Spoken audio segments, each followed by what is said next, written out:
Hi there my friends, I'm Marina Viatkina and I'm happy to see you on my channel, which is all about art. Today I'm launching a new series of very short videos where we're gonna talk about what makes a painting worth investing. I assume you all have seen my video of how to build a valuable art collection. If you didn't, just do it right now. And we are starting. So what are the core criteria that won't let you waste money on your first old master? And the thing number one is, yes, today we're gonna talk about quality of artwork.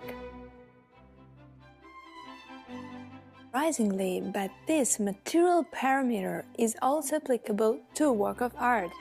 And it becomes less metaphorical when you know exactly what to look at and what are the signs of a great master.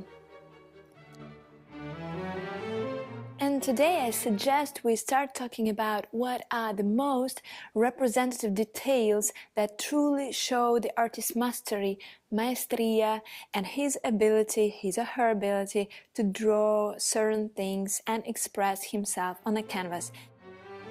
The first things you should train yourself to look at are the wrist, the fingers, and the hand itself. How was it drawn? Does it look exactly like a real human's hand, or merely resemble some flabby glove as maximum?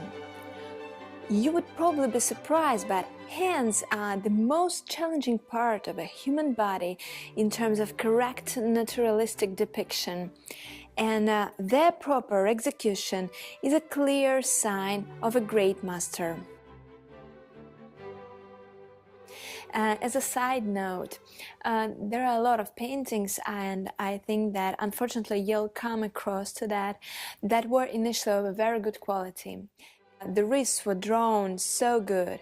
However, due to later restorations and taking out of layers of varnish and unfortunately layers of paint together with varnish due to not a very good restoration, these hands become flat, like absolutely flat.